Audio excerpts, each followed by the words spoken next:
For this series, Sir Ruli and Hazy Sage will start off by opening 25 packs from a sealed Founders Edition booster box.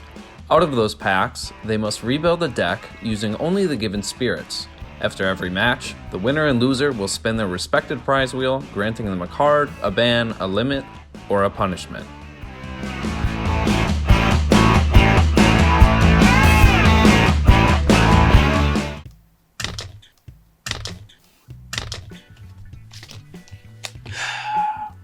Alright, Elestrals fans, TCG Dome fans, just beat Riley 2-0, and I am coming at you with the next pack opening. Got rid of those laurels, and I did some work. His deck is still looking a little scary. He did lose a fire spirit, so I'm in good hands there. But, yeah, we'll see. We will see. Got another Amphirix to start me the day.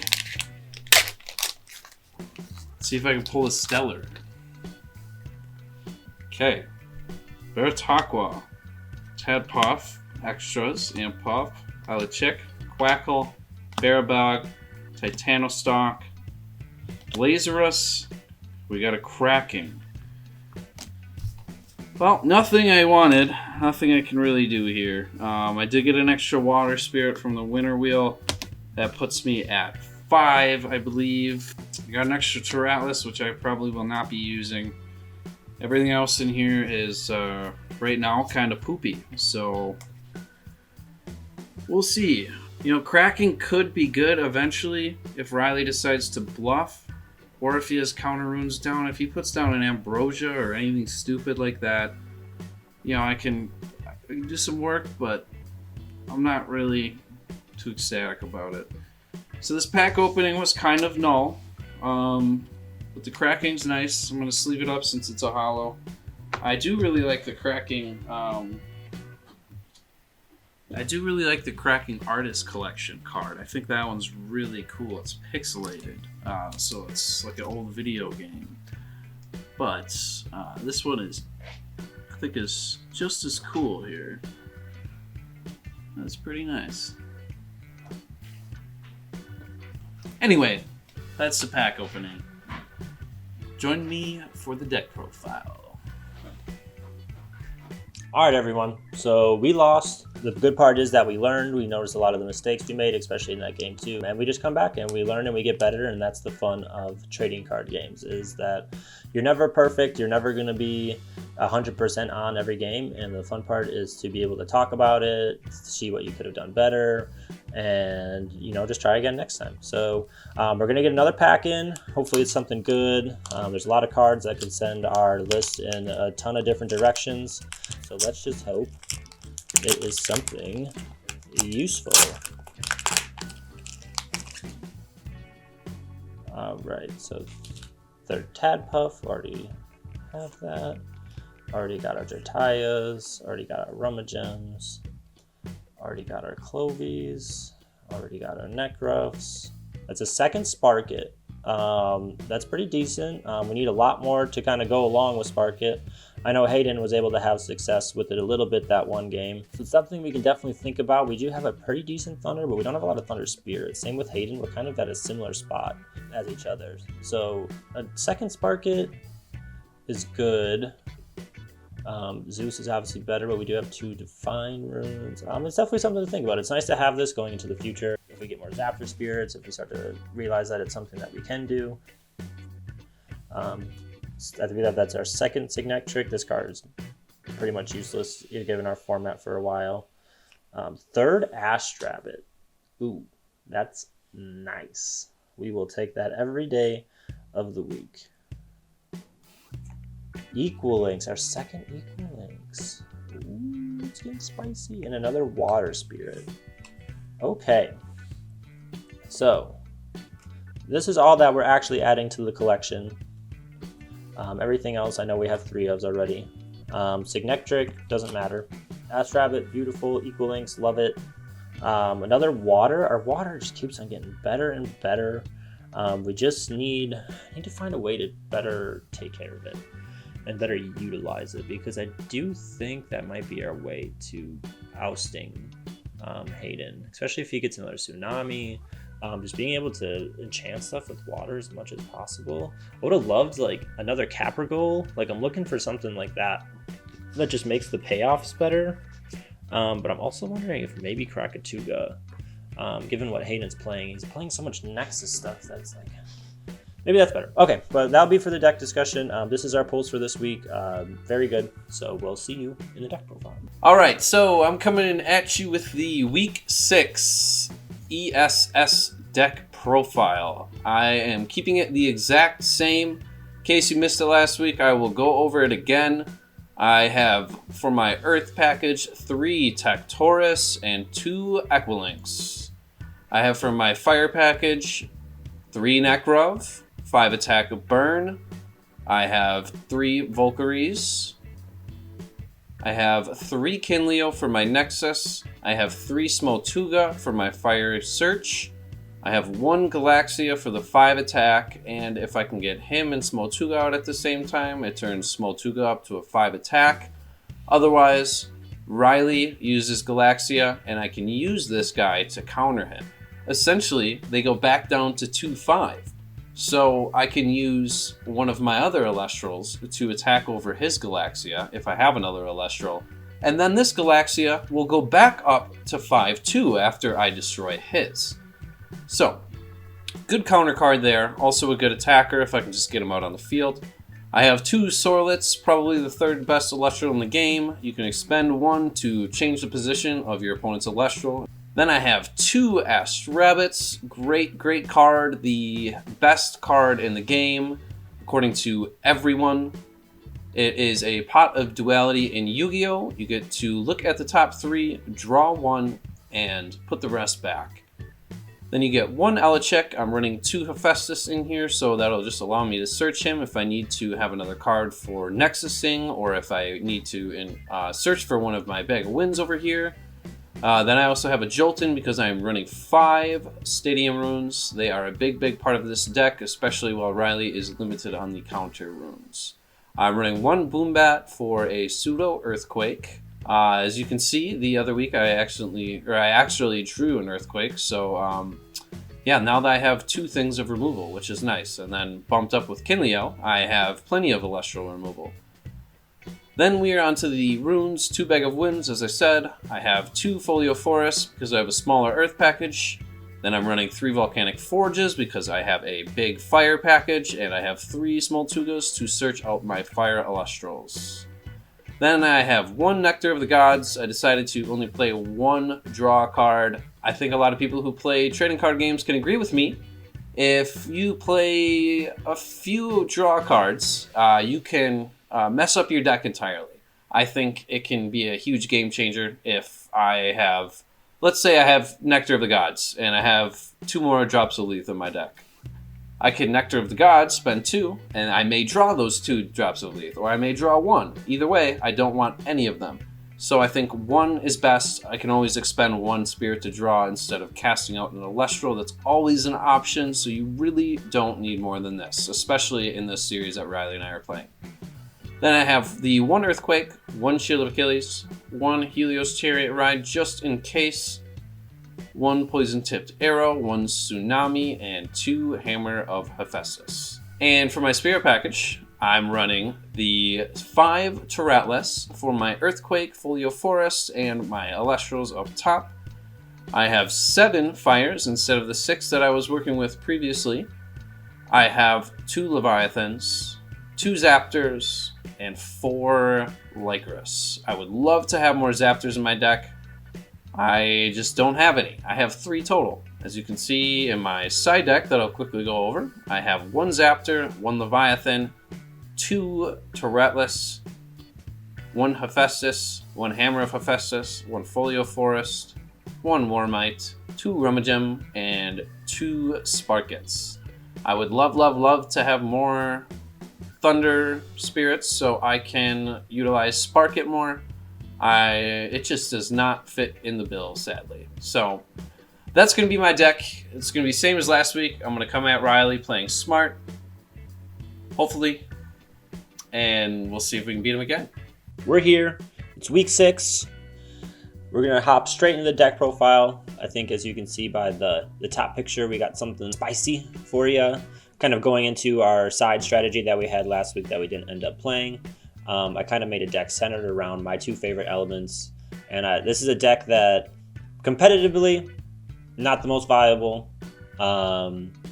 Casually, the most fun. So I think it can win, absolutely, given our card pool. I don't see it being, we don't need to always play the most competitive in order to win. Our side deck kind of helps us go back to a competitive route if we just get absolutely clobbered and the game's not fun, but I think this deck is going to be a lot of fun. So let's get right into it. So we're going to do 3 Foamy and 3 Sluggle. So obviously Sluggle is for our recursion. We got another Water Spirit. So we just want to, pretty much we're just trying to recur as much of our water as we can. And Foamy and Sluggle are the best way to do that, and playing multiples is going to be really nice, and you'll see why later. We're going to be doing Mustation and Veritaqua as one-ofs to get off of Foamy. Tsunami and Atlantis are going to be our water runes. Atlantis is to buff some of our guys up, get defensive stats up, but there's a main reason why Atlantis is going to come in really clutch, and you'll see in 1 second. And Tsunami is obviously just a card where if you have 3 of them, you play them. It's really powerful right now. Tadpuff. So as you can see right here, this is what we're going to do. Tadpuff and Zefrog go together.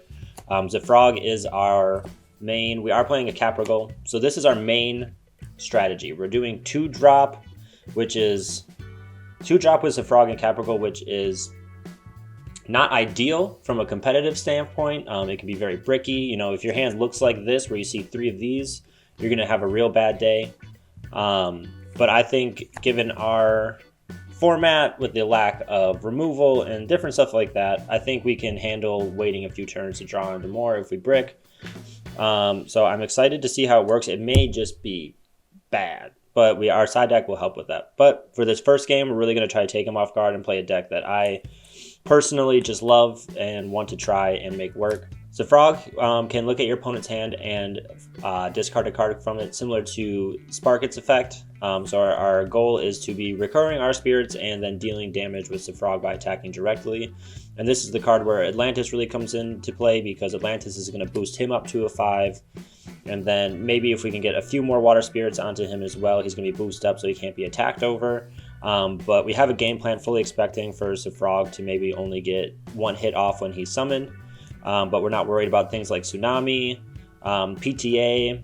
It's going to force him to expend 2 spirits as well, and he's only got 1 of those, and he's got 1 Shield of Achilles. So we're definitely going to try and use the Frog to try and get through that. And then Tadpuff is really cool in combination with the Frog, because Tadpuff can be special summoned from your hand by expending 1 Water Spirit. You special summon him out, and you can immediately ascend into Zefrog. So our goal is just Zefrog Turbo. Going to try and get him out and establish presence with him, hopefully start ripping his hand apart and get him to a point where he can't even play, and it's just going to be kind of a lock unless he can draw a monster or a card that can get him out. But even then, hopefully his hand size is low enough and ours is high enough where we can just continue to play the game. The other 2-drop to have in here is Caprigal. Caprigal is here for that recursion aspect of get back Sluggle, or play a Sluggle, bring him out, tack over something, get another Sluggle, just keep on recurring. And it's just another 2-drop with 7 attack. That's can't be beat over as easily, so I think it's worth playing. But we could potentially side out a lot of this Zefrog package. It's up to us. So the next is going to be Wind. Every package from here, it's mainly going to be water, but we are going to be playing a little bit of the best cards of some other attributes. 3 Sorlet still, because it's just an incredible card. Peliquarius to help facilitate our water engine by we can search a Foamy or a Veritaqua or a Tadpuff or whatever we need to facilitate and get to our Zefrog combo earlier. Aeolus to search either Sorlet or Peliquarius. And then we are playing 2 Island of Aeolia, and that's because the frog is also a wind, so he's water and wind, so wind will also boost him up, as well as Island of Aeolia will make Peliquarius 5 defense and Sorlet 6 attack, so that will also can come in clutch as well if we're trying to be a little bit defensive for a while and wait till we draw in cards. We're going to be playing 1 Jolton to search either one of our stadium runes. I didn't want to play 2 just because of the numbers didn't really work out, but also my summons of Elestrals when you're playing this combo variant are going to be a little bit more heavy on using up my normal cast in a turn. So I didn't want to like overbear myself with casts of effects, just wanted to kind of facilitate the combo. We are playing 2 Boombat just because the removal I think is just too good. 3 Astrabbit because it's the best starting card in the game, can get us to our combo pieces, whatever we need in a certain situation. Having 3 of it is amazing. And then the 1 Elichick to just, for more consistency, get Elichick, search Aeolus, get Aeolus, search either Pelquarius or Sorlet, kind of just go down the line. And that's going to be it for the Thunder. For Earth, the 2 Earthquake Pandison, we've talked about this. Pandison to recover Earthquake or any of our other invoked runes, and then Earthquake to just be removal. We have 3 Shielded Achilles. Amazing card. So happy to have 3 of it. The 1 Ambrosia, still the best card in our deck to recur spirits on our own, get back whatever we need, can give us another Earthquake, just pretty much whatever we need. It's very valuable. And then what other card I am playing that we have not seen in this series yet is Rise from the Ashes, and Rise from the Ashes is pretty much being played because we are playing the 3 Sluggle. So your main goal with this is to bring back that Sluggle, ascend from hand into either a Frog or a Caprigal, or honestly in a pinch too, if we have a lot of advantage and we're just trying to, Hayden's top decking, he gets 1 card out to Frog, and I have this in hand, and I have an advantage where even like playing this will get us to an even spirit count. Having Frog up on the board again will just further just keep on attacking him directly, and can really put in work. I'm not too scared of the 3 cost because we have the 3 Sluggle and the Ambrosia. So yeah, going to be a really fun deck. Not the most competitively viable, but like I said, I don't think that necessarily matters at this point in time. Spirit deck. We are playing 1, 2, 3, 4, 5, 6, 7 waters. To have 7 waters is kind of the main purpose to play this deck because we don't have to rely on getting Sluggle right away. To recur, we can still use our waters freely. 5 Lycaris. We're going to be playing 4 Zaptor and 3 Chiratlas. 2 for Earthquake, 1 for Pandison. Hopefully, if we need another Earthquake, we have Ambrosia for that. So we can always do that. For the side deck, I am playing 1 more Chiratlas. So for Chiratlas, we want it so that way if we need to bring it in, if we're just constantly drawing like our 2 Earthquakes, and we just want to really focus on getting both Earthquakes off, we just bring that in over, say, like a Wind or something. 2 drops of Leaf if I'm really liking the strategy, but it's becoming too bricky and I need to draw and and just try to get different cards in my hand. Pretty good at putting multiple 2 drops back in the deck. 3 Nekruff, 3 Small Tuga, and 3 Galaxia. So it's just going back to 5 guys. It's bread and butter, simple, effective. I think last week I overestimated the power of Kinleo and thought I had to play Kinleo, and now I'm realizing that I don't. I think Wind Water 5 guy strategy is perfectly fine into Kinleo. I keep on forgetting that Kinleo can be easily attacked over, and I think I just need to calm down and realize that I can play this game just fine into Kinleo and Hayden's board. So that's what, if this is just getting stomped, like say he brings a different deck, it'll be way worth it to go back into this. But that's the more competitive version is in the side deck, so we'll for sure have it for game 2 if we absolutely need it. But I think it's going to be fun to play this version, and I think it can actually win fairly easily if the cards are drawn right, and I think it's going to be devastating for Hayden to get hit by Frog over and over again, lose 2 and a card in your hand. It does have low attack, so it's susceptible to Nekruff, but other than that, he's not really playing a lot of 5 attackers. He doesn't have Galaxia. Nekruff is just going to be the biggest pain in the butt, and obviously Kinleo, but I'm planning for that with things like Rising from the Ashes. So I'm excited. I hope you're excited too. It's going to be a fun deck and a fun episode. Hopefully catch Hayden off guard. So we will see you in the clash. As always, thanks for watching, guys. Make sure you hit that subscribe button, the like button. Make sure you leave a comment below. Are you Team Riley or Team Hayden? See you next time.